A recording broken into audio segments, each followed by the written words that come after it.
Bear we the world, yes, I'm gonna bear, Lord, bear the burden in the heat of the day.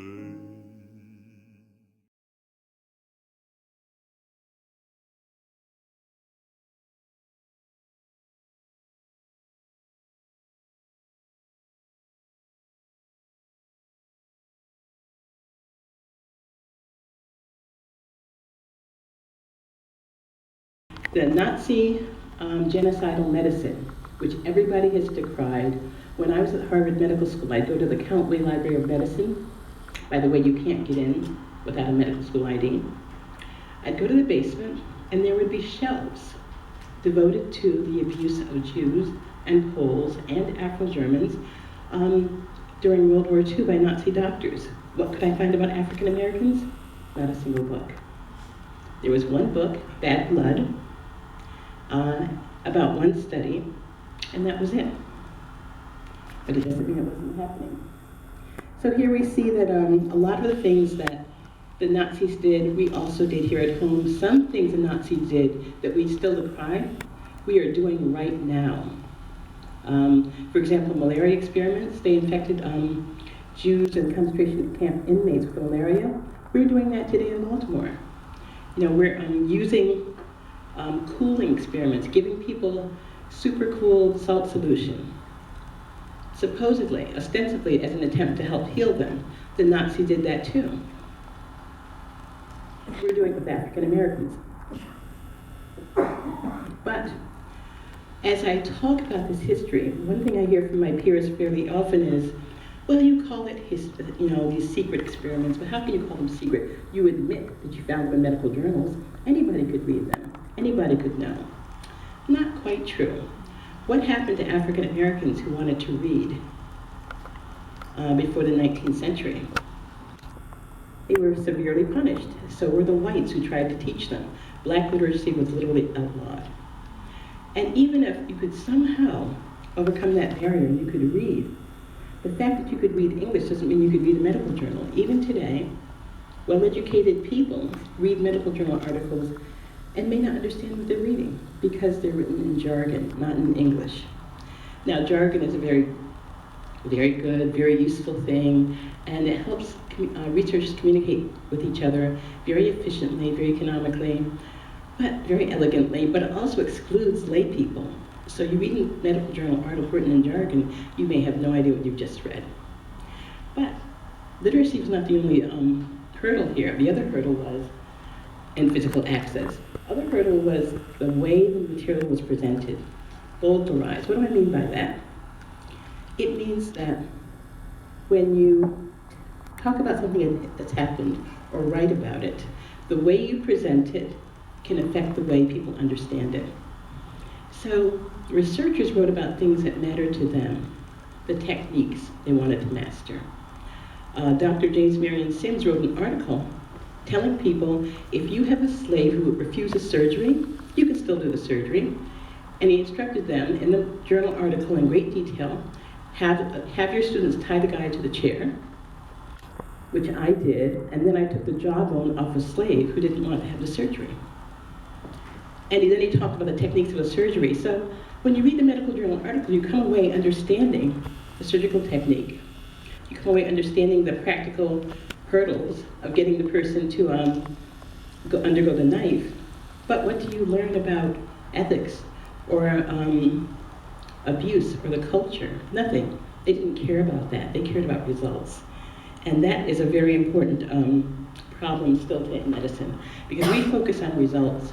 When we talk about our medical heroes, we're likely to focus on what they've achieved, but we ignore the way they achieved them. And that betokens very poorly for African Americans, because the way a lot of these achievements were made was on our bodies.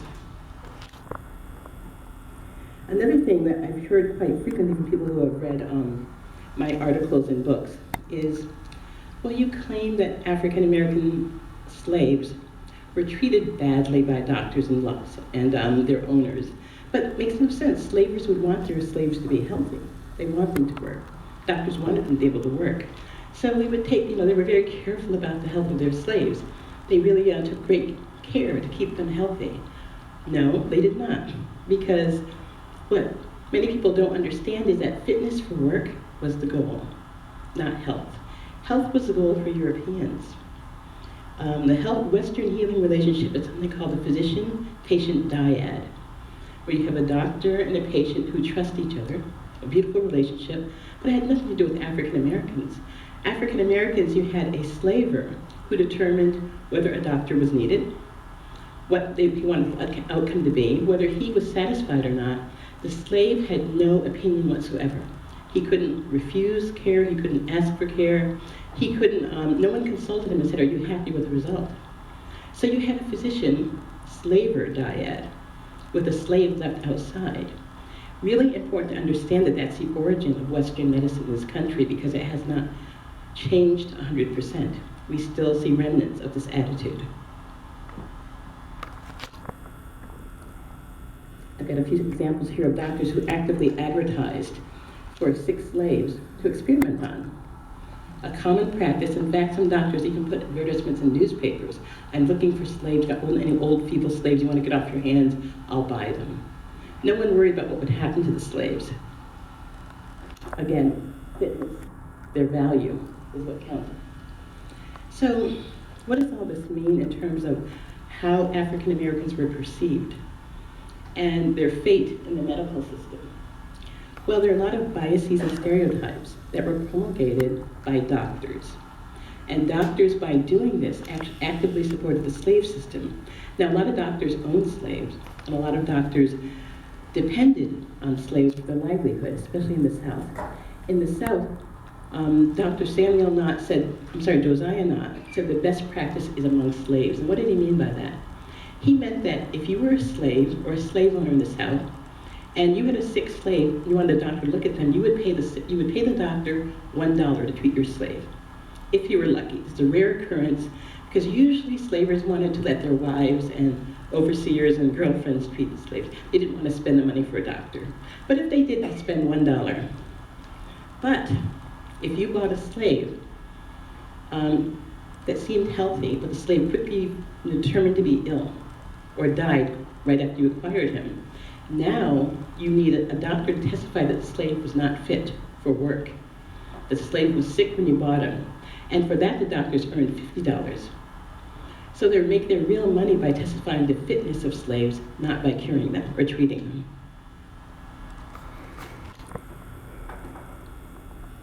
As I discuss this history, I made a few word choices, which are usually the opposite of what I usually do.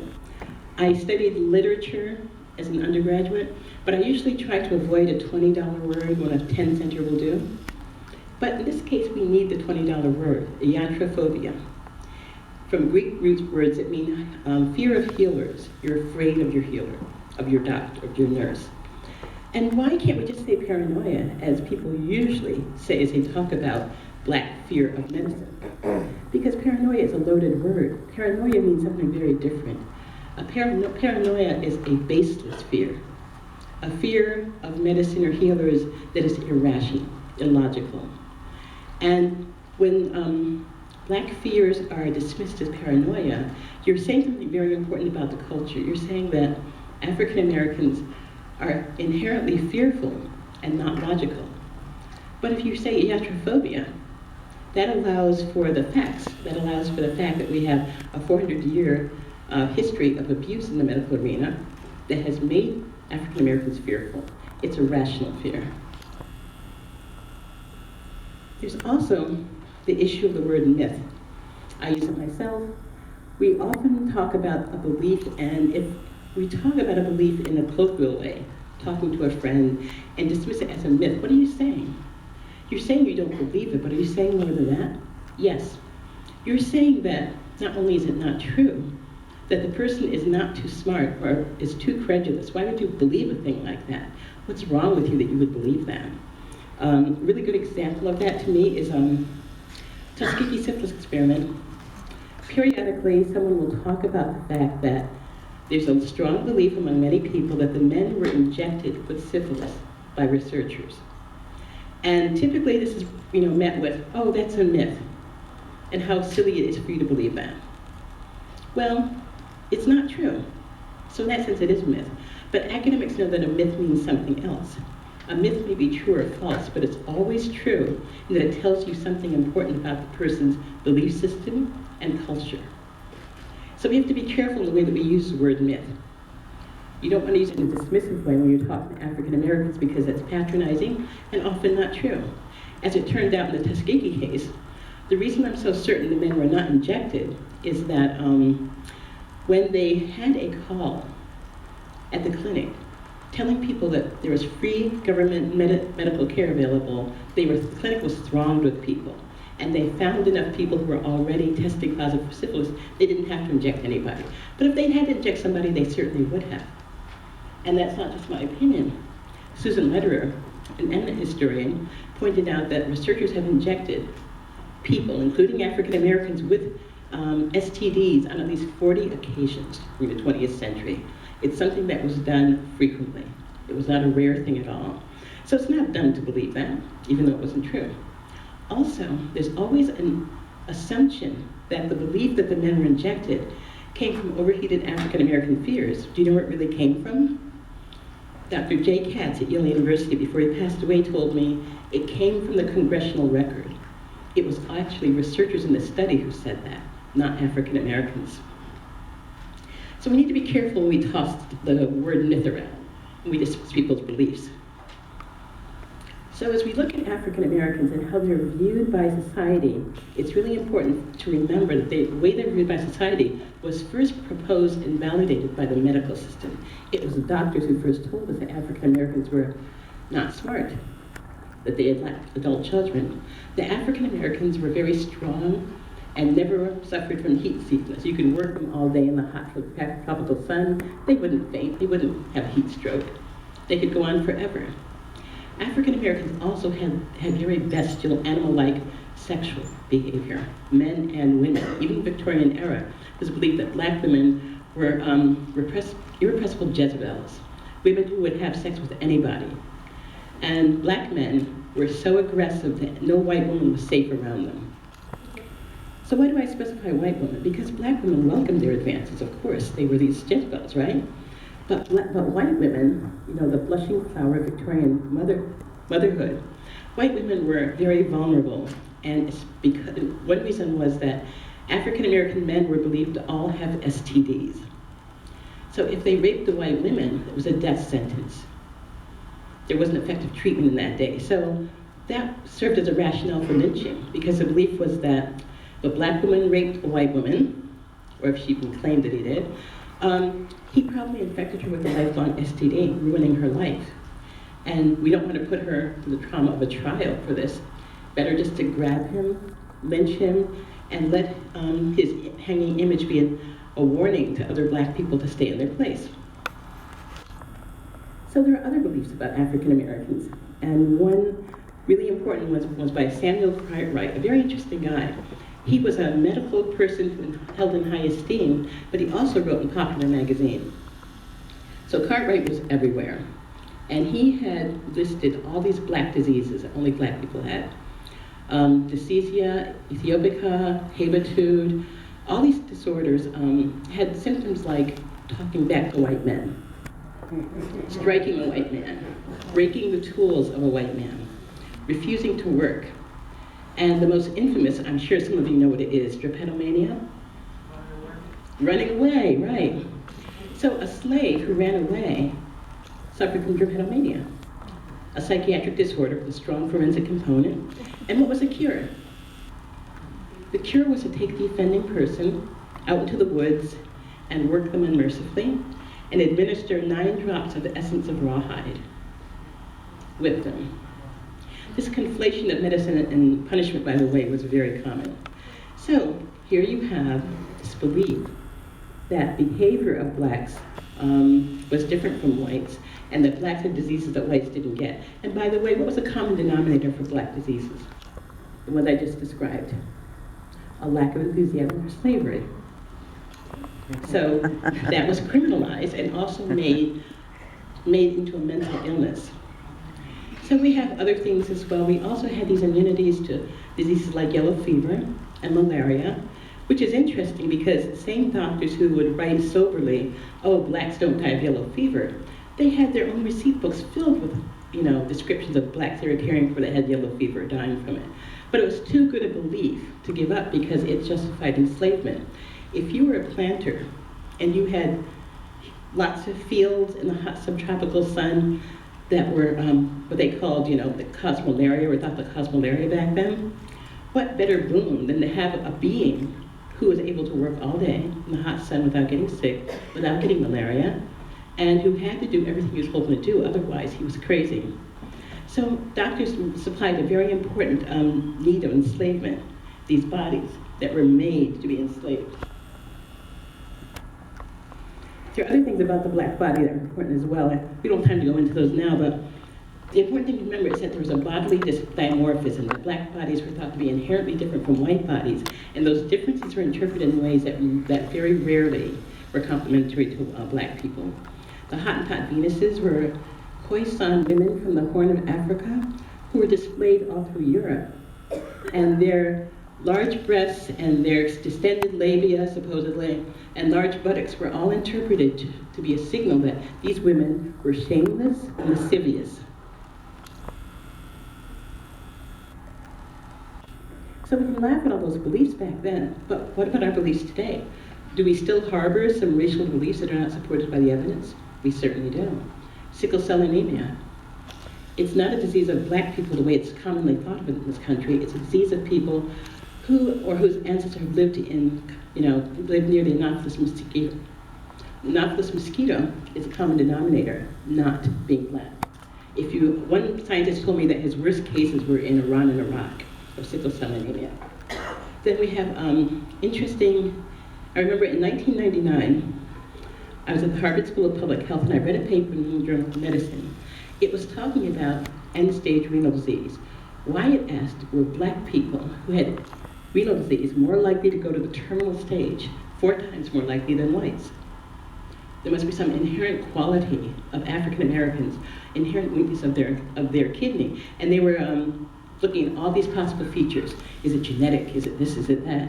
But one thing they didn't look at, and I saw immediately, was no one looked at the fact that black people are more likely to be exposed to nephrotoxins, poisons that affect the kidney. In fact, black people are more likely to be exposed to poisons, period. Anyone who lives in Detroit knows that, right? That's right. But it's true all through the country as well.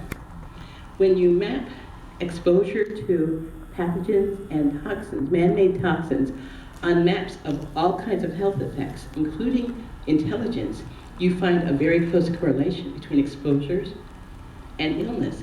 And yet it's something that we've been very loath to look at. We're very reluctant to look at that. It's much easier, it's much more habitual to look at some habitual quality inherent within black people, some inherent weakness of ours. Whether the evidence shows when we don't find it, we're mystified. No one stops to think about the fact that we were exposed to different climates, different environments. And then, of course, the crack babies, another perfect example. I read, and you've all read too, and seen on the news, these very thoughtful articles, bemoaning the fact that young infants and young people whose parents have drug problems are having medical problems. And it's a medical model, a medical approach, very sympathetic, very much in the vein of how can we help these parents, how can we help these children. That's great, but back in the 1990s, they were crack babies. And the crack babies didn't really exist. They were a figment of a collective imagination. If you think about the diagnosis, what made a child a crack baby? Were there symptoms? Was there specific values? No. The fact that you could demonstrate that the child's mother had used drugs at some point in her life, that made the child a crack baby. And I was a newspaper editor back then, and I think it must have been 8 years. I was a newspaper magazine editor. I never once saw a published photograph of a white crack baby. They were by definition black. So we still have our racial diseases. And one of the most important racial dichotomies back then was the strong belief, in fact, that people were convinced, doctors were convinced that white people suffered pain, but black people did not. Black people did not suffer pain or anxiety because they had more primitive neurological systems, underdeveloped, not sensitive enough to feel pain or express pain. So the belief permeated almost every dimension of medicine, but especially research. Painful research was conducted on people, men as well as women, but conducted on people with the rationale that they don't feel the pain anyway. It's okay to do this to them without anesthesia. Well, we can laugh at that, but what happens today? Just last year, there was a study showing that half of medical students believe that black people had inherent bodily differences. And the ones who believed in that thought that black people suffered pain less than whites. And there have been consistently studies showing that black people and white people are treated differently for pain. When you correct for status, education, disease, all kinds of factors, you still find that black people get inadequate pain treatment. In fact, if you go to certain neighborhoods, black and Hispanic neighborhoods, they're less likely to even carry Schedule II drugs. So we still don't believe that African Americans feel pain the way that whites do. Our behavior shows that. Which leads us to this gentleman, Dr. James Marion Sims. Who's heard of him? Well, I took this photograph of him. The statue is right across from the New York Academy of Medicine. And as I took the photograph, a family came up and said, "Who is that?" And I explained to them who he was. They said, "Oh, he must be a great man. The inscription said, he treated slave and empress alike." I said, "He treated them, but he did not treat them alike." Believe me. And as I explained who he was to the father, I saw the father's face darken. He began looking at me angrily. He couldn't have been that bad. It wasn't a statue to him. I said, "Well, I'd like to think that, but here it is," you know. And it's before my book was written, I could not convince this guy that Sims had been anything but a kind father of American gynecology, which actually is what I thought when I began researching him. I had believed that because that's what I'd been told. That's what we had all been told. But the interesting thing is, I first learned that he was someone different, not by reading other people's diatribes against him. I learned it by reading his own memoirs and the things he had done. I was completely shocked. What he had done was, he had bought or borrowed, I think he had rented, actually not bought, a lot of slave women. And the number varied, but he had them locked in a shack on his property, which later on, years later, when he cleaned up his image, he called it the women's hospital. But it was actually a shack. So he had these women there, and why did he have them? He had them because he wanted to cure vesicovaginal fistula. Vesicovaginal fistula was a scourge of the South. And it affected more black women than white women, but it was the most horrible, horrible condition. It ruined the life of every woman who suffered from it. Essentially what would happen would be, without going into too much gory detail, which I still can't, even after 7 years, I can't bring myself to talk about this in detail, but basically the woman was left with openings between her rectum and her bladder, and she had all these openings that made her incontinent. Also constant pain, constant infection. She smelled. It was a terrible, terrible state to live in. It could not be cured. So if you read Victorian novels, occasionally you'll see a reference to some poor woman, some poor old aunt, who is kept upstairs in a back room, never can come out to society. That woman often had vesicovaginal fistula. And it's a very sad thing. But it affected more black women than white women. And for black women, people didn't worry about the fact that they were sick and miserable and social outcasts. You know what they worried about? They couldn't work. You know, if you couldn't work, this is a big problem. So Dr. Sims said, "I'm going to cure this and make my fortune, make my name." He got these women, he locked them on his property, and he proceeded to do surgery on their genitalia without anesthesia every night. He took a scalpel and he cut and abraded, not just cut, but he had to actually scarify the edges so they would knit together when he sewed them together. I know, horrible. So he'd sew the edges together, but then they'd always get infected and fall apart. One slave, Anarcha Westport, actually had about 30 surgeries over the course of 5 years, and every time she would undergo the horrendous, surgical assault, only to watch the openings fall open and, the infection set on, and she'd be back to where she was before, even worse. So this went on and on and on, and Sims kept, trying different techniques, and Sims actually did not know a great deal about women's surgery. He didn't understand that some of the things that he did had actually been done by other surgeons to no avail. So So the woman went to a lot of unnecessary pain, but one of the things that struck me was that I talk about the fact that he didn't use anesthesia. And I've noticed that a certain type of older male surgeon always wants to question me on this. How can you say that? There wasn't any anesthesia back then. There wasn't any report of anesthesia until 1846. Like, there weren't any reports, but it was being used very often. In fact, there were ether parties where doctors and medical students would actually have parties and take different types of anesthetics and get high. So don't tell me it was unknown. Of course it was known. And the fact is, Sims himself wrote he considered using it, but it wasn't worth the attendant trouble and risk. How can he say it wasn't worth the trouble and risk when he also writes in his memoirs that the women were screaming in agony and pain because of this belief that black people don't feel pain?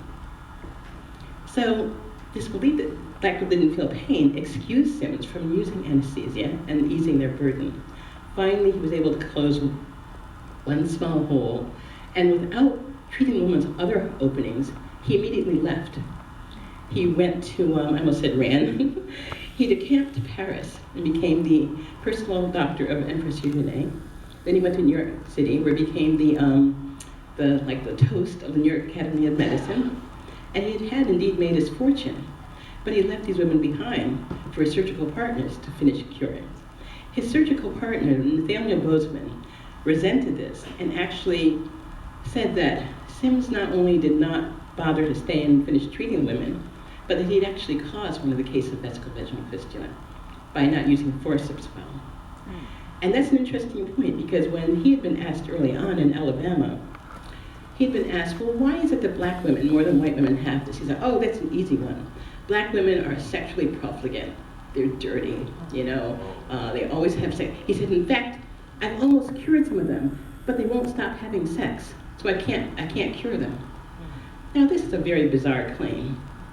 I can't imagine, I wasn't there, but I can't imagine that after having someone take a scalpel to my reproductive organs, to my genitalia, I think sex would be like the last thing on my mind at that point.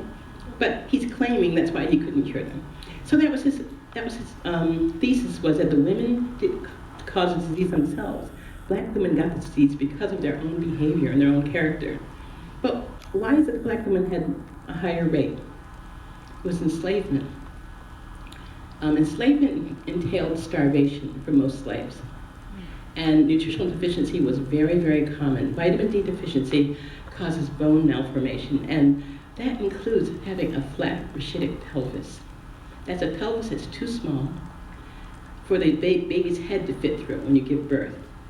So these women, and also, aside from not being able to finish labor, the baby's head would be stuck trying to get through the pelvis, and the pressure of the baby's weight on the pelvis, the tissues, the heads would be between the tissues and the pelvis, and the constant pressure would cause the tissues to die and fall away.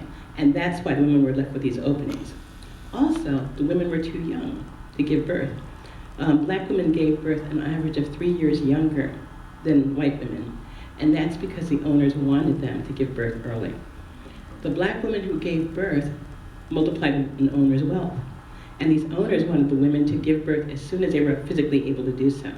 So there were a lot of 12 and 13-year-olds pregnant on plantations. And then too, there was maternal youth, there was nutritional deficiency, and then there was forceps use. Forceps came into use, and at that point, women began experiencing a lot of childbirth problems that hadn't emerged before. Not every doctor was good at using forceps.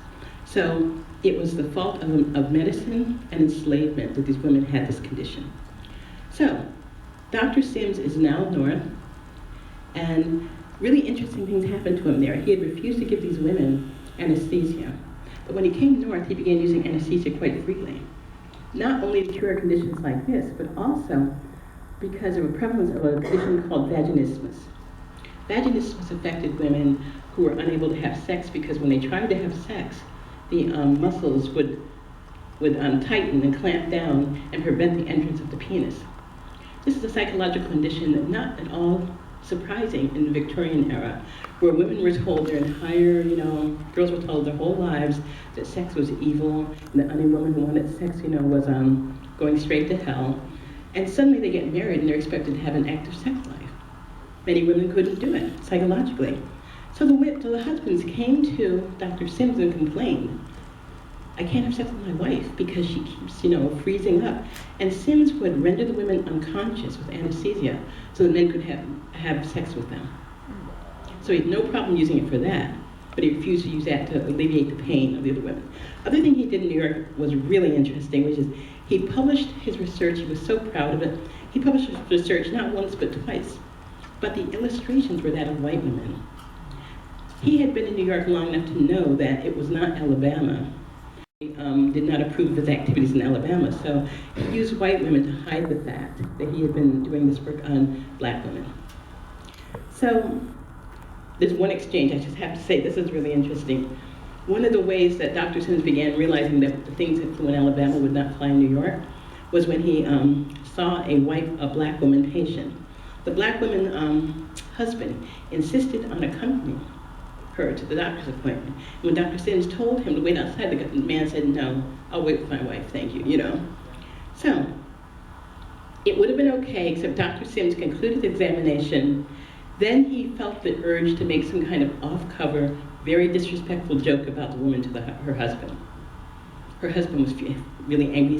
He said, don't speak about my wife this way. You're not in Alabama anymore. And Dr. Sims said, oh, well, I didn't mean anything by it. You have to understand, I'm from the South, I'm from Alabama. Back down there, people aren't so sensitive. And the guy said, you can tell me you're from Alabama. It's obvious you're from Alabama, but you're in New York now. And you keep talking like that, and someone's going to make you pay for it.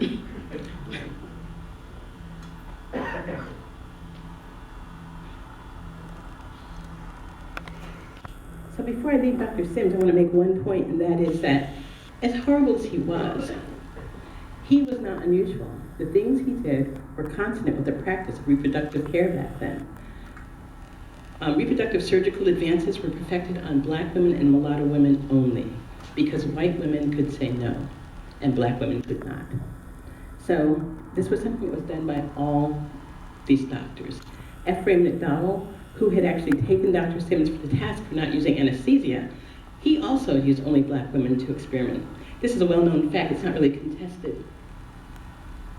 And here's an interesting image. One of the more interesting things I learned in excavating this history is how frequently art and imagery are used to tell lies. Dr. Sims illustrated his journals with pictures of white women, implying that he had not been using black women. This painting by Robert Tom was meant to show Dr. Sims as a hero. And he's a guy in the morning in the black coat, standing there with his arms crossed. Dr. Sims is looking at this tableau, which is very innocuous. It's got a woman kneeling on the table with her arm modestly raised to her chest, two slave women peeking behind the curtain. Why is a curtain there? For modesty. It's a Victorian age. The curtain hung for modesty, and they don't look frightened at all. They just look curious. So then you've got the two surgeons standing by, ready to help him in his technical aspect of surgery. It looks very official and very benign, but it was a lie. This is nothing like what these sessions look like. Reading Dr. Sims' memoirs and those of other people, things were very different. But first of all, the women were naked. They were not clothed. And the two surgeons were there to hold the women down as Dr. Sims used his scalpel on them without anesthesia. There was no sheet hung for modesty, but there were witnesses. Dr. Sims was in the habit of inviting white men around to witness surgery. In one of the little notes he wrote, I remember him telling someone, you should come by some night and see what I'm doing. I devised a new tool that will open up the vagina. You can see things like no man has ever seen before. This is considered an entertainment. And the last image on the right shows how white women were typically attended to by physicians. The physician is looking, his eyes are averted as he kneels. And the reason is that not even being a doctor allowed you to look at a woman's naked body during the Victorian era. So they would put their hands under the skirts and rely on their sense of feel. Also, white women were considered chaste. They did not like sex, but fiercely protective mothers would do anything to save their children, and devoted wives who, needless to say, would never be unfaithful. Black women were the exact opposite. Black women cared nothing for their children. In fact, there was a disease that only applied to black women. It was called overlaying. What happened was that slave children mortality was very high on the plantation. Relatively few children lived past their 5th birthday. And black women were blamed for that. Doctors said, well, these black women care so little about their children that in the night they'll roll over and suffocate them and not even notice it or not even care. They won't even report it. So black women were blamed for the deaths of their children, and they were held to be women who cared nothing about them. This applied doubly to the men. And this, again, is a belief that we still have today. We treat black women and white women very, very differently, but that springs from our perception of them as very, very different beings. In the women's movement, it's long been my opinion that, since 1973, abortion has long been the albatross of the women's movement. It's always considered the litmus test. Are you for abortion or are you against abortion? Or, there's a lot of a semantic, manipulation going on. So typically people say, are you pro-choice or are you anti-choice? This is like a defining question for women. Reproductive rights are the defining question of what limits the freedom of women. Not true for black women. For black women, it's just simply staying out of jail.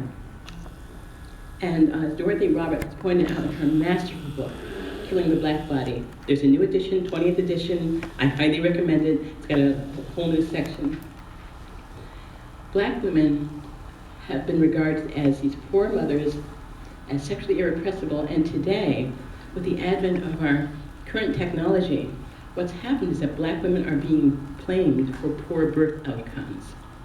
So you might have another woman whose child dies before his 1st birthday, or is it stillborn. That woman receives nothing but, therapy and care and support and medical advances. How can we help you? What sort of medication should we give you? Go to this counseling center, bereavement group. But when a black woman has a baby who dies, the first question is, what did you do wrong? She was smoking during her pregnancy. She was drinking during her pregnancy. Increasingly, prosecutors are are twisting the law to allege drug use against women whose children die, have bad birth outcomes. There have been several women in the past few years who have actually been jailed because prosecutors claimed that when their children died or they had stillbirths, they claimed that it's because they were drug users and the drug use caused the death of the baby. In 2 cases, they couldn't prove this. But the women still went to jail. One went to jail for 8 years before she was released. And for everyday African American women, this is something that is not an unusual effect. North Carolina was sued by the US government when they found out that when women went to prenatal care, if they said, I have a drug problem, I need help, they're reported to the police and taken out in handcuffs and jailed. Some actually gave birth while chained to their hospital beds. So this treatment of women of color and blaming them for poor birth outcomes derives directly from the Victorian era and this image promulgated of black women by doctors then.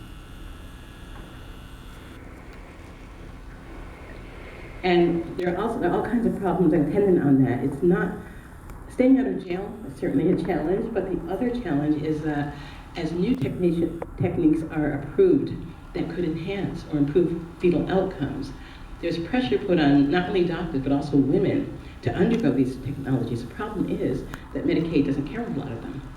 So if you're a poor black woman or a poor woman of color, and something happens to your child or your baby in utero, you could actually be blamed for not having undergone certain reproductive technologies.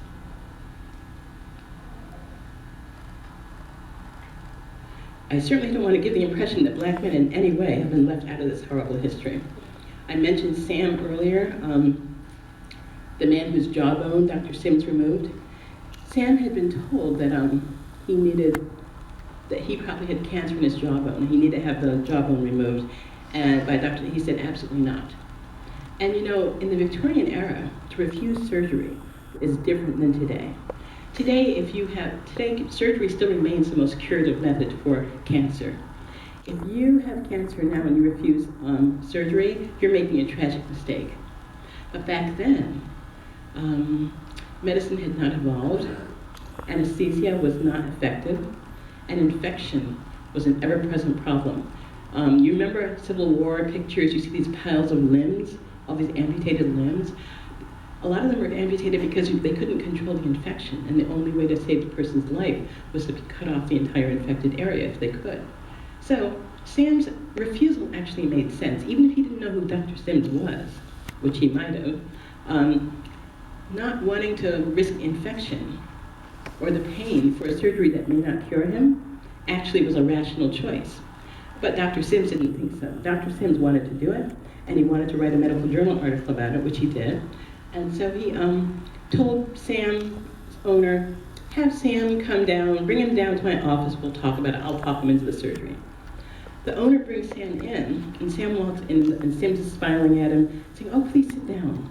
When Sam sits down, Dr. Sims' medical students, all 10 of them, run forward and tie him to the chair. It's a barber's chair. And so they tie him so he can't move, he can't struggle. And as Sam is lying there screaming and thrashing, trying to get away, Sims takes his scalpel and begins cutting off his jawbone.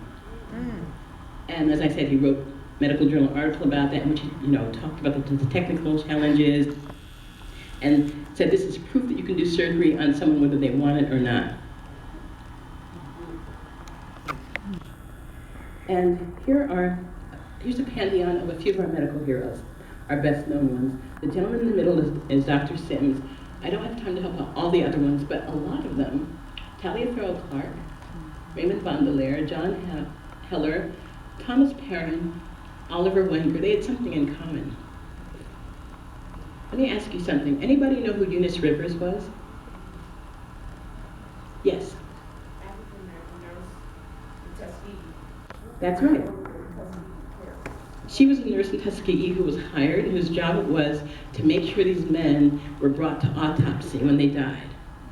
A lot of people know who she is. These men were the architects of the Tuskegee study. Nobody knows who they are. Their names have not been dragged in the mud. They have not been blamed for the study, but they were the ones who put it together. They're the ones who wrote the papers and who profited from it. And Dr. Perrin, Thomas Perrin, became Surgeon General. Now, when Perrin became Surgeon General, he made a very bold claim. Surgeon Generals often use that as a bully pulpit. They take on a cause. Joyce Lane Elders took on the tobacco company. Coop took on HIV disease.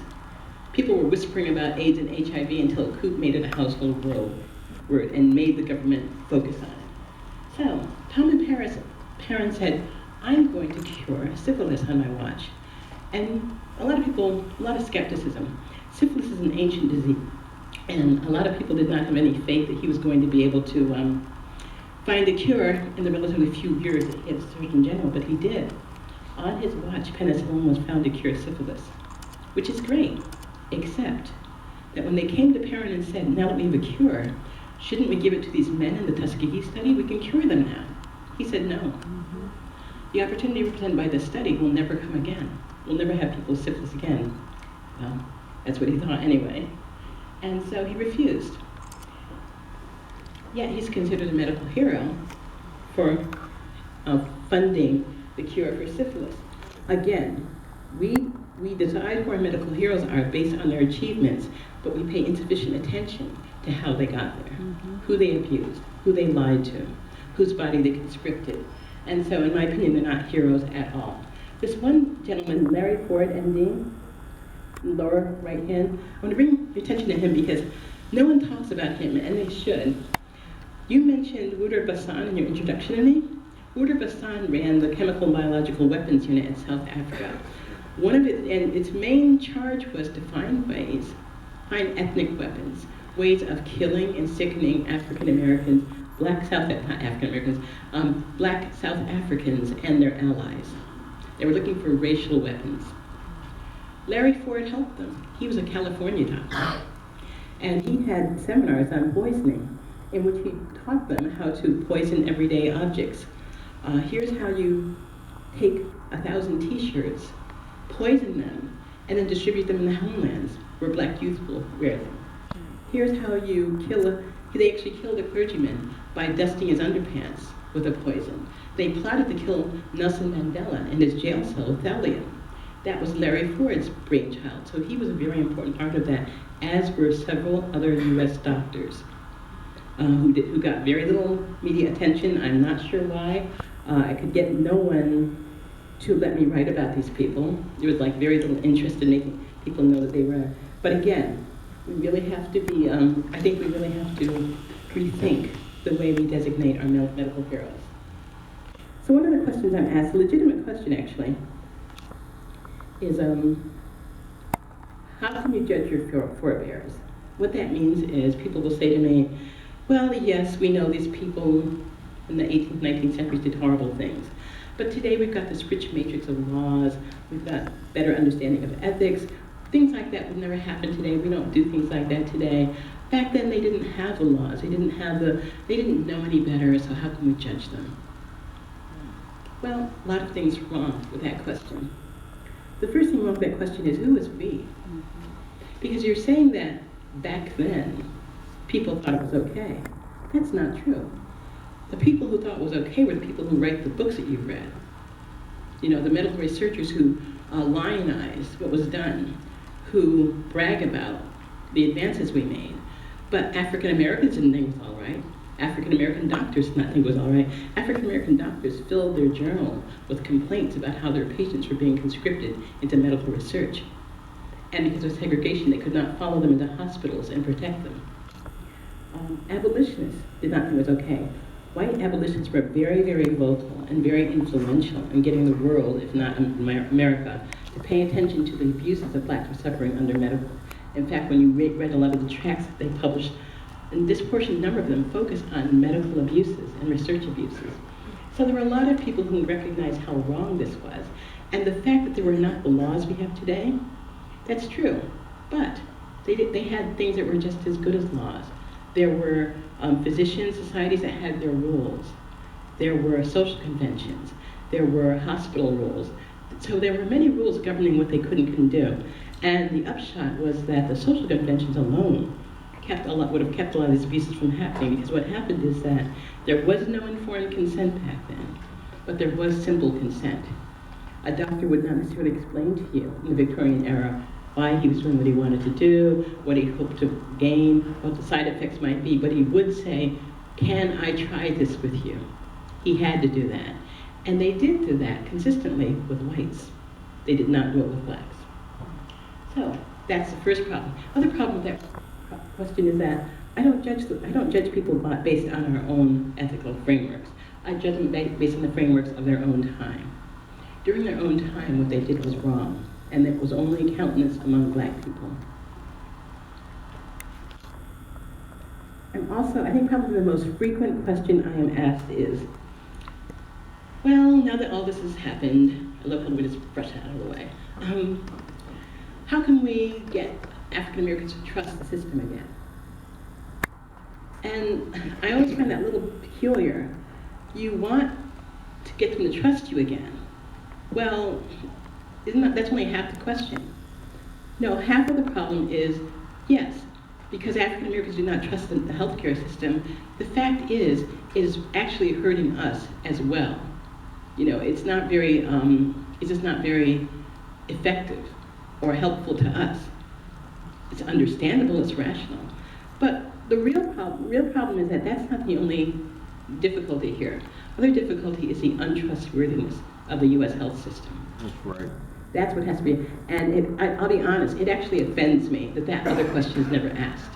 You know, you don't talk about changing African American behavior in a vacuum. You talk about changing the system. Frankly, you fix the system, the rest will follow. The system becomes trustworthy, people will trust it. And if it's not, you can't expect people to ask people to do stuff. So, a lot of the people ask me that, of course, they don't really understand that this is something that's predicated on a long history and has been systematic. We're not talking about people fearing the health system because I know something happened to them or their grandmother. They're talking about centuries and centuries of consistent abuse, which leads people to distrust the system, quite rationally.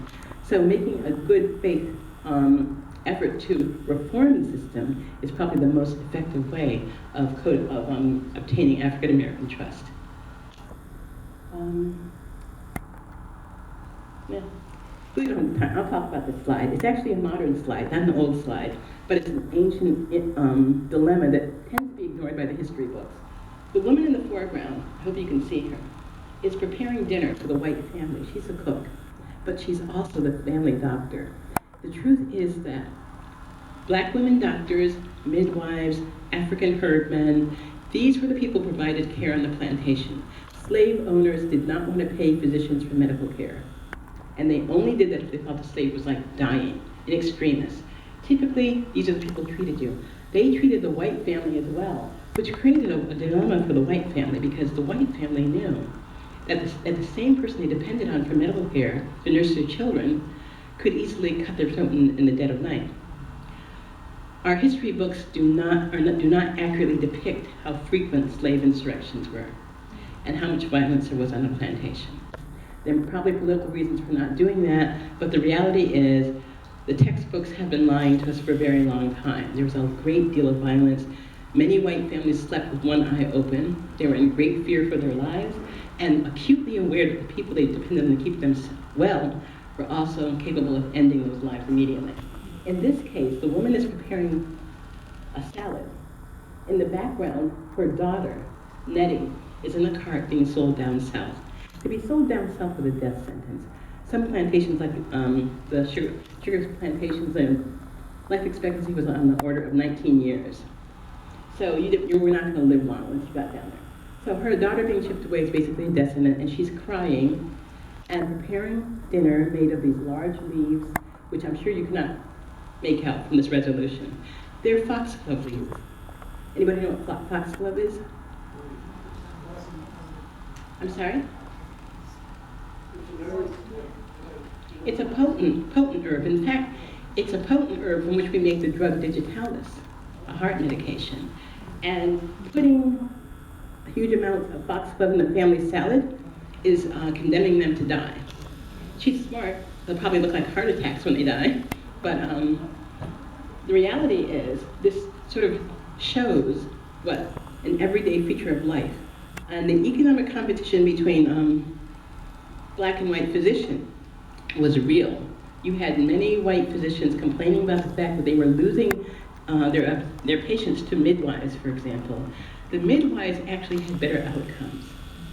The black midwives and the African herdmen actually were more likely to have babies who survived and were healthy, partly because of forceps use and partly because of certain beliefs among doctors. Midwives had many steps they took that they had taken with them from Africa.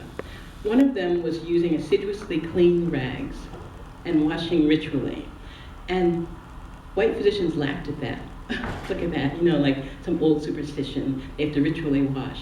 Meanwhile, they were doing surgery in dirty street clothes, going from patient to patient without washing hands, spreading infection from patient to patient, and therefore ending up with a lot more dead babies. So they considered cleanliness, surgical asepsis, which we know now is essential. They considered that in old wives' tale something they would not stoop to. And so black healers were actually doing better, and white physicians were very jealous, and this resulted in the death of a lot of black healers.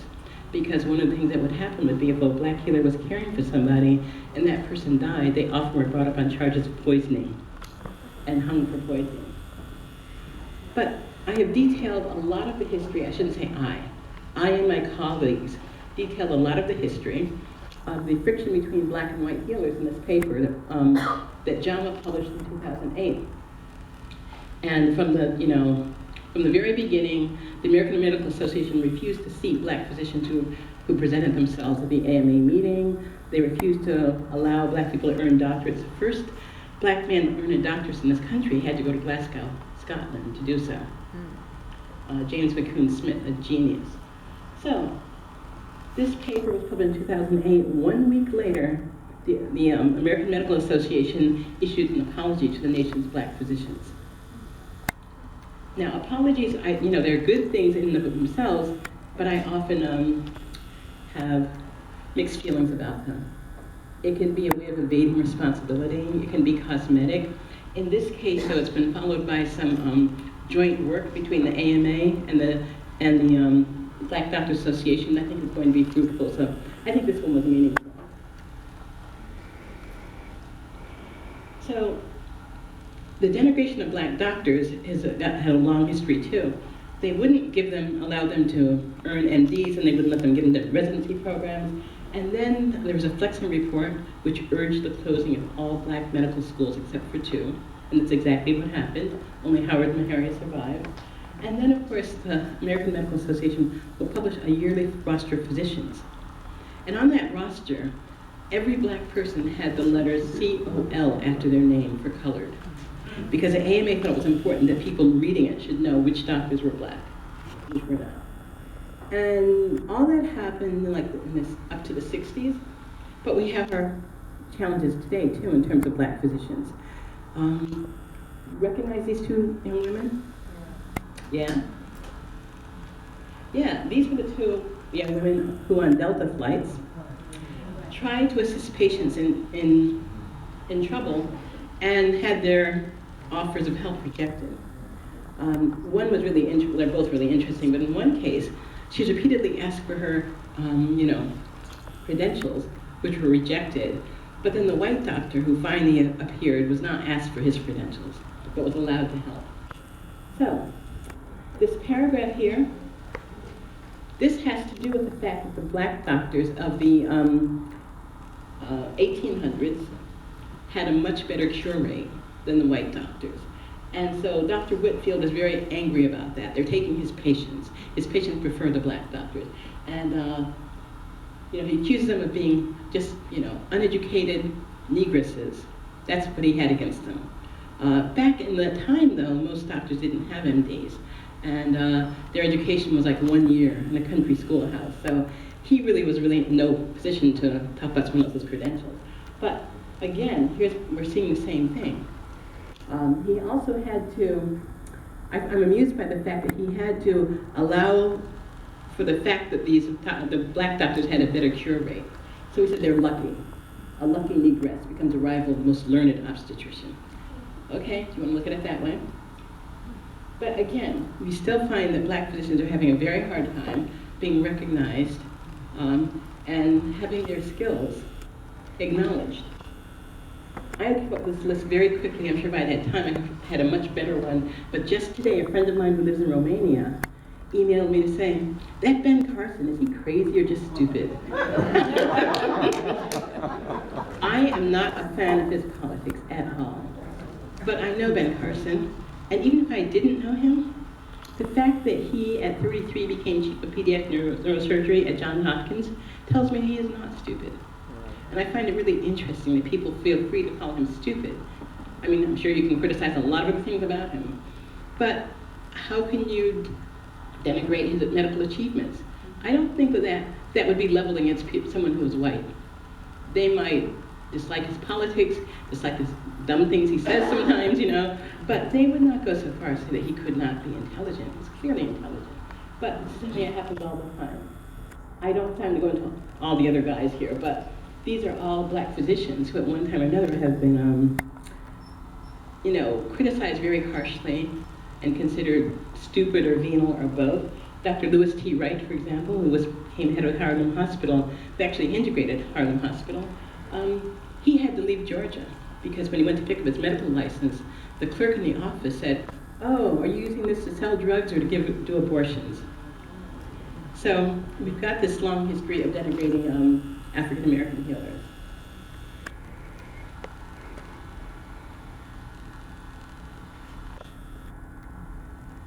I was really happy as I walked through this beautiful building and I saw all the sort of pantheon you had of black research scientists.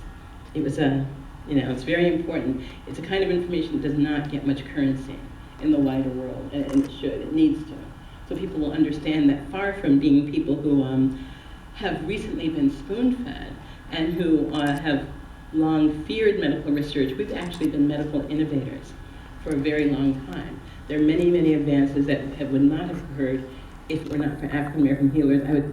Smallpox comes to mind immediately. The history of smallpox treatment in this country has basically been driven by the work of African Americans, from Onesimus, the slave who first taught Cotton Mather how to do inoculation, right up to Louis Wright, who perfected smallpox treatment in the Army. But this is kind of history that's so occult, it's hidden. When you study history of medicine, there's a great silence about all of this, and that's going to have to change. Here's the AMA meeting being picketed by black doctors and their white sympathizers. Just like the Woolworths counters were, etc. That's how they integrated the AMA, by basically embarrassing them in public.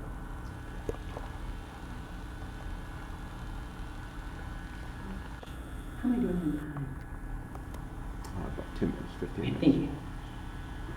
Prison research, a thriving industry in this country, and a very bloody one. The abuses were so widespread and so dramatic in almost all prison research. A very narrow spate of research can still take place in prison. Basically, studies that might help improve the health of prisoners, and relatively few of those. Prisons have essentially been closed to research for over 25 years. But now, a panel of the Institute of Medicine has voted that they should be reopened to research. I think this is a very problematic step backward. There are many, many reasons why prisons should not be the sites of medical research, and the racial disparity in prisons guarantees that these are going to be abuses of black people. No country in the world except for New Zealand allows research in prison. The World Medical Association passed a resolution way back in 1963 urging the banning of research in prison. The reason is quite obvious. You don't have to study ethics to understand that people in prison have lost most important human rights. They've lost their civil rights. Prisons are closed to observers. Abuses can take place in a hospital, they can take place in a school. People can somehow find a way to witness and observe and report on this. You can't get into a prison. Prisons are opaque. And that's why most countries do not allow research in them, but we do, and we're about to now. Momentous move. Especially with privatization of prison, I don't even want to think about what's going to happen and be approved. I wrote almost nothing about the arguments over intelligence and race in medical apartheid because so much really good work had already been done. And these are some of the best. The Mismeasure of Man by Stephen Jay Gould. If you read nothing else, this is the book to read. Basically, it's a history of how studies of intelligence and race have been routinely skewed and biased. But there's also a companion volume, that's what I think of it as, called Even the Rat Was White. Isn't that a great title? By a psychiatrist named Robert Guthrie. And Dr. Guthrie isn't with us anymore, but this book is really brilliant, not only to detail the history of blacks in psychology in terms of theories and events, it also profiles a lot of early African-American psychologists and talks about the cultural role of intelligence testing and race. And it's just a brilliant book. This is an article I wrote for the American Scholar. And now we're getting into the area of things that are research problems that are occurring right now, not things that have happened in the past. This article for the American Scholar talked about neglected tropical diseases. Very prevalent in subtropical lands. Everybody knows it. You know, you've got Chagas disease, schistosomiasis, all these exotic diseases. But what people do not know, what has not been well studied until very recently, is that these conditions have not only physical results, they have very serious cognitive problems. They give birth to a lot of intellectual deficits, lowered intelligence, and what's interesting is when you read the wealth, I mean, there's a wealth of books written, everyone from Charles Murray to Richard Keener, all these people writing books, they're hereditarians are called, claiming that intelligence is color-coded, that intelligence is inherited. So you have poor people of color all over the globe are less intelligent than whites. But what they fail to do is look at the biological complement of intelligence. So they ignore the fact that the people who they rank the lowest on these scales are people who are born and die covered in parasite, like a parasite rain, one researcher called it. These people are sick from before they're born. Before they're born, their mothers have to deal with worm infestation that affect their neural development. And so a lot of this lowered intelligence has directly to do with sickness. parasite sickness specifically. And I talk about that a great deal. So as we're still funding a lot of research into intelligence that is focused on, again, what are the inherent flaws of people of color? What makes them less intelligent? Instead of what are we subjecting people of color to that causes them to lose intelligence or to have lower intelligence?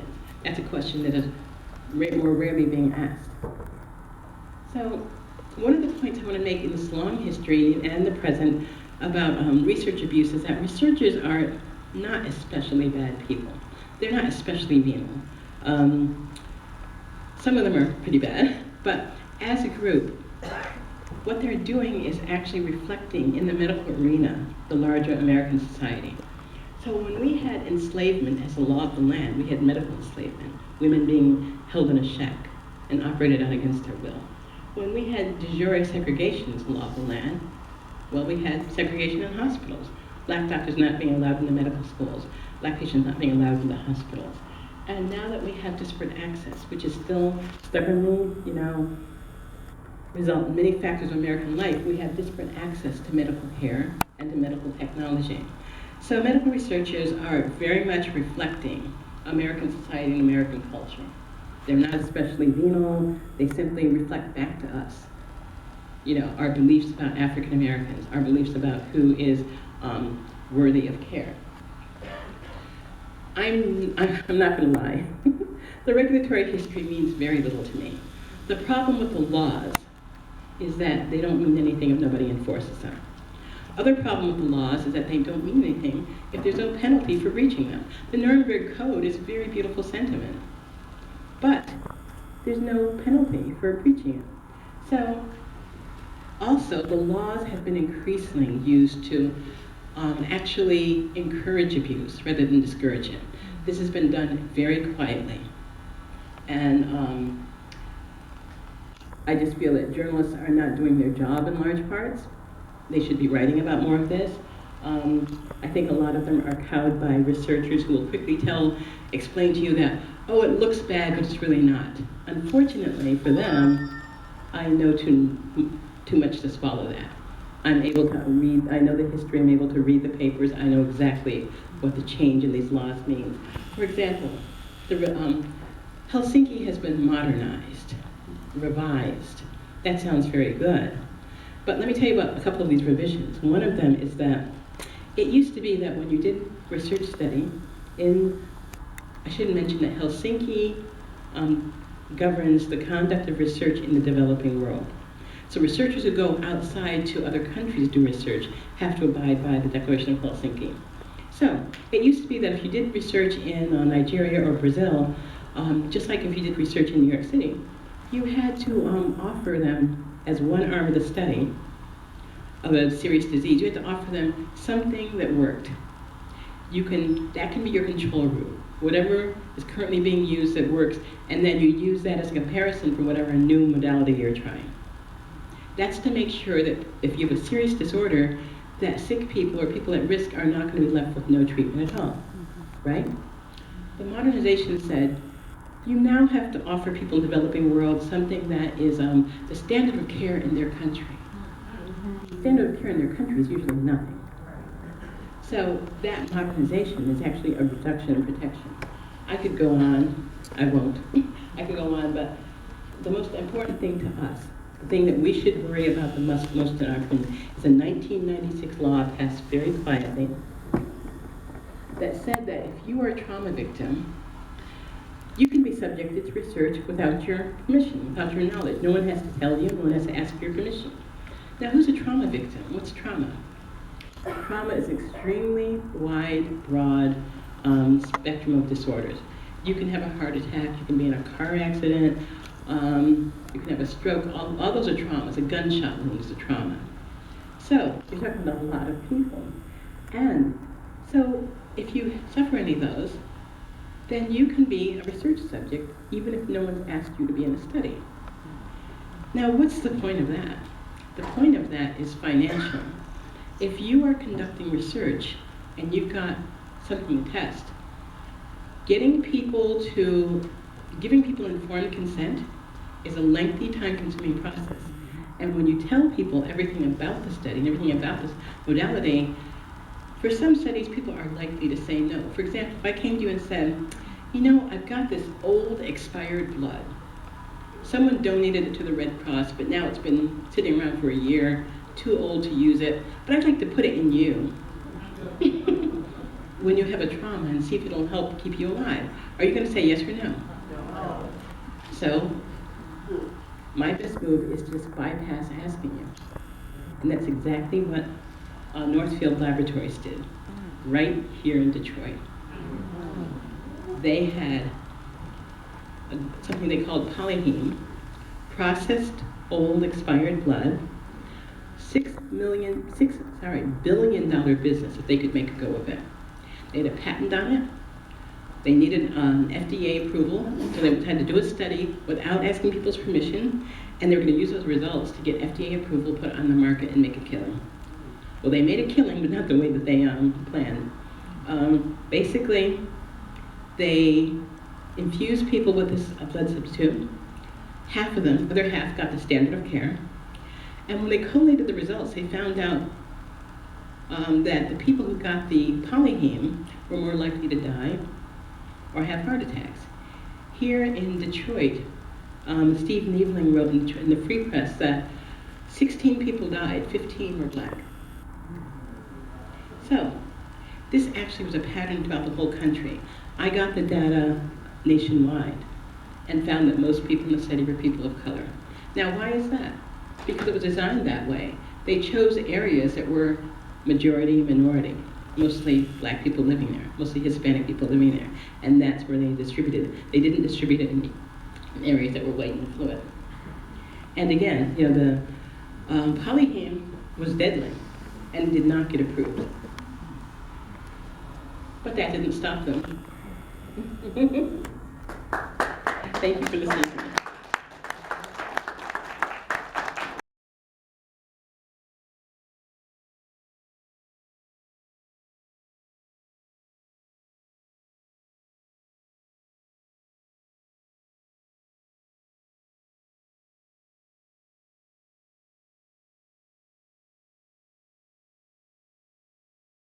What is your view on organ harvesting and the children being found, particularly the young black boys, all across the country with their organs removed? I'm not familiar with the children being found. Can you tell me more about that? There was one young man who was found in a high school gym under the gym mats with his face taped up and all his organs were surgically removed. And it's actually becoming more popular, where they found another young man out in Las Vegas, out on the outskirts of Nevada. And it seems like the common denominator is these are black folks that find it. I didn't know anything about that. I mean, I was ignorant of that, unfortunately. I can say something really generally about organ transplantation and the use of black bodies, particularly black male bodies. And that is that there is something there. I think that it's important to understand that you don't have to posit that a person or an institution has intentionally singled out black bodies. But if you look at the confluence, our definition of death keeps changing in order to free up more and more organs. Our appropriation of tissues, including organs, but mostly tissues, our appropriation of tissues is very racialized. You know, we're much more likely to obtain tissues from black people and poor people than we are from white people. So those two things together are creating an economic pressure where basically black people's organs are more likely to be those harvested and used.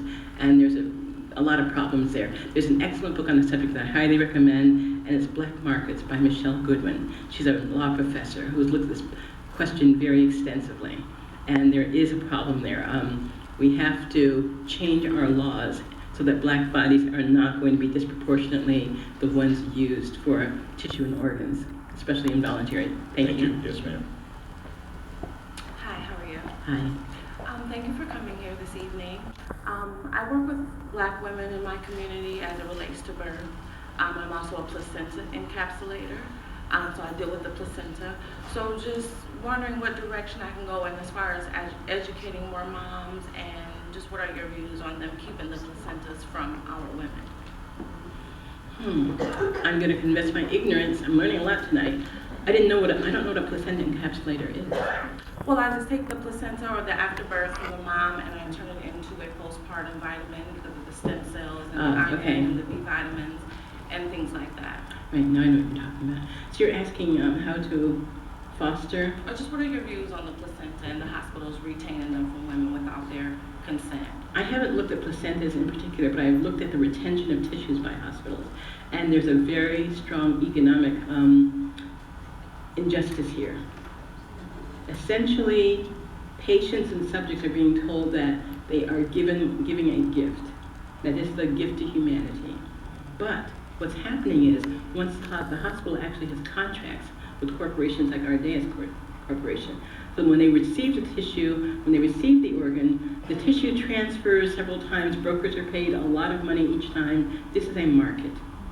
And the only person not being paid anything is a person giving up the tissue, the placenta. Now that's fine if that's something you agree to do, but people are usually misled into thinking that the entire thing is based on altruism and that everybody is giving the gift of life. No, you're giving the gift of life, but the hospital is cashing in on the gift of life. So it's important to understand that before you say yes or no. Thank you. Sure. Good evening, Ms. Washington. Hi. My name is Phil Brie, and my question to you, first of all, is thank you for your research and for all you're doing for our community and for mankind and human civilization, period. And my other comment is this, question rather. How do we, on a proactive basis, as a Black community that's being sought after, so to speak, for all the wrong proprietary reasons, create advocacy where we can disengage and disfranchise what we're being subjugated and subjected to? In 25 words or less? Yeah. That's an excellent question, though. That is the question, isn't it? Yes. In my book, Deadly Monopolies, in the last chapter, I talk about this. A lot of the abuses I talk about that take place today are based on laws. In the past, they didn't use laws. It was practice, but now there are laws. These laws are passed in order to support the interests of corporations, which are not our interests. So you've got two things that are conspiring against us. You've got economics and you've got racism. So it's important to identify the laws that are causing us problems and then let our lawmaker know that this is a priority for us. And what I advise is that people use the organizations that already exist. There's no point in reinventing the wheel, okay? If you're very active in your sorority or fraternity, then militate there. Tell them this is a law that we should really address. We should write our lawmaker. Whatever group you're active in, your church, then you should convince them if this is an issue they need to take on. Because the lawmakers are getting a lot of money from corporations to pass laws in the corporation's favor. They're not going to listen to this unless they get a lot of political pressure. That means a lot of people writing a lot of letters, getting them a lot of bad press. And deadly monopolies, in that last chapter you see, I spelled that out in a little more detail. But that's the thing that we have to do. We're going to have to bring pressure onto lawmakers to change the laws that allow these things to happen. Because that's a big difference between today and yesterday. Today, a lot of things that trouble me are perfectly legal. So now we're in a legal fight. I hope that helps. Yes, it does. Thank you.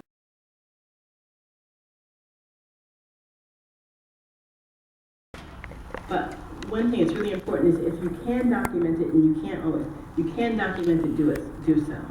I mean, you can't always, but I did have a friend who suspected that one of her doctors was being inappropriate, and I said, turn on your tape recorder, leave it on while you're there, you know? And sure enough, she got something on tape that was very useful, you know? But if you can't document things, then it's really important to write a memo, even if nobody sees it but you originally.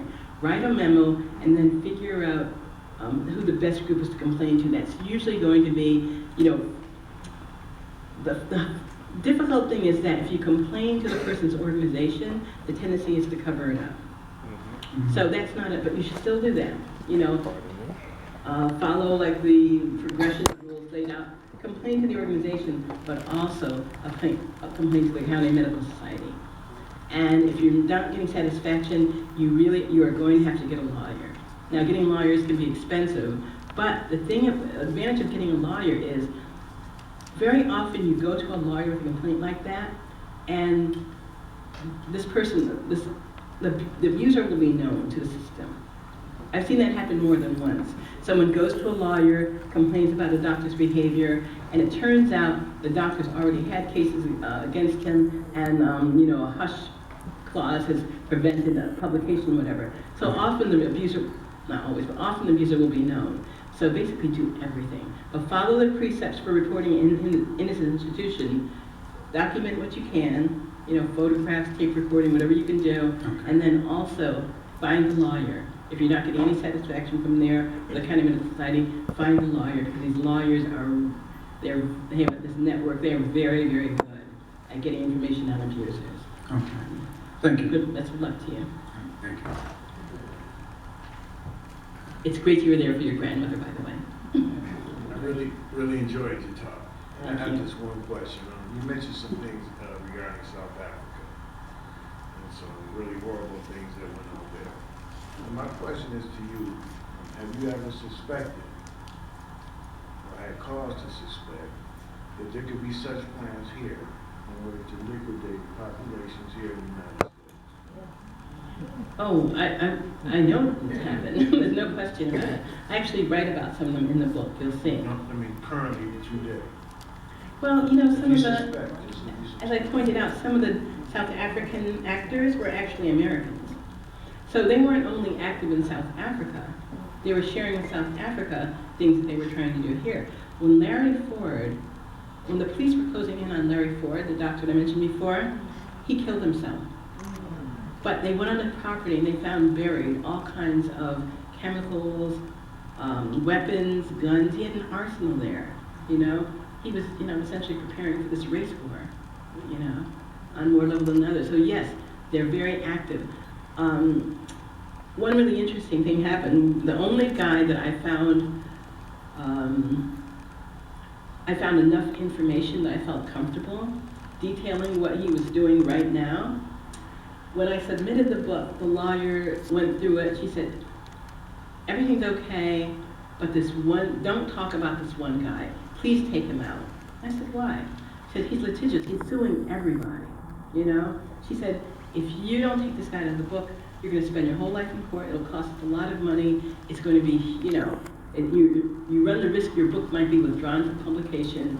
And so I did. I thought, discretion is the better part of value. I didn't want to take it out, but I thought, I'm not going to sacrifice a whole book to it. But, if he was out there are other people like that out there too. So, yes, they are there, unfortunate. Do you consider it a real and viable threat, something we should actually be concerned with, or just continue? We should be concerned about it, but see, the problem is identifying these people. It's not enough to suspect them. There are a lot of big mouth racists out there, talking about what they're going to do, but a lot of them are just like, sad little demented fantasists. So you need proof. To be honest with you, it's a real concern, but I'm much more concerned about things that are going to affect many more people, no question. Like the law I talked about that allows experimentation on people without informed consent. Those things I think are more important because we know they're there, they give us direct targets for action, and we know a lot of people's lives are being affected by them. In this case, it's very much like looking for that needle in a haystack. Thank you very much for your questions. Ladies and gentlemen, can we give Harriet a Washington round of applause?